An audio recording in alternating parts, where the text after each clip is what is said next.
In 2014, a new ball field was built in downtown St. Paul. Home to the minor league St. Paul Saints, CHS Field is the greenest ballpark in America.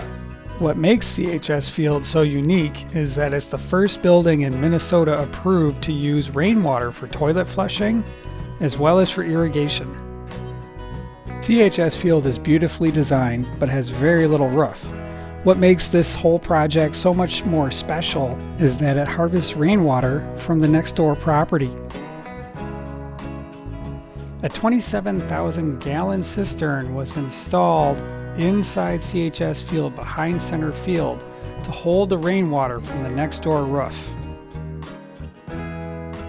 Rain is captured, stored, treated, and then sent to the toilets in the field. It took a lot of engineering to make the next door property drain to CHS Field. All of the rain leaders went south to the Mississippi River away from CHS Field.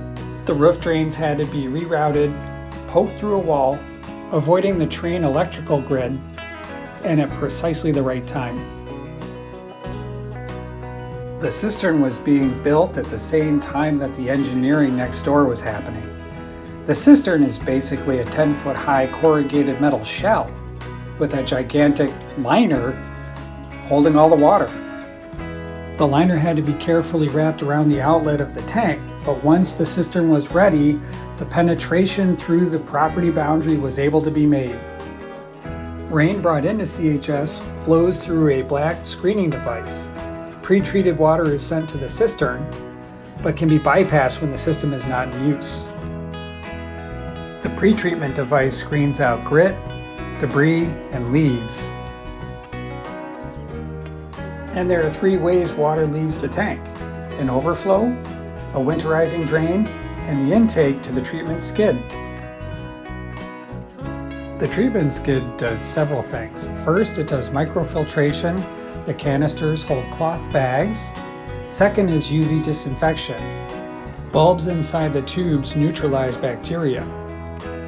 The whole system is controlled automatically by software. Starting the system was so exciting. During the commissioning, we were literally peeking under the hood, and we were fascinated. For commissioning, the system had to meet water quality standards for reuse, including clarity. The state expert brought field equipment to test the water. Water cloudiness had to be measured less than 1, and it passed. As the first of its kind, rainwater harvesting at CHS Field was a technical success, a policy success, and a partnership success.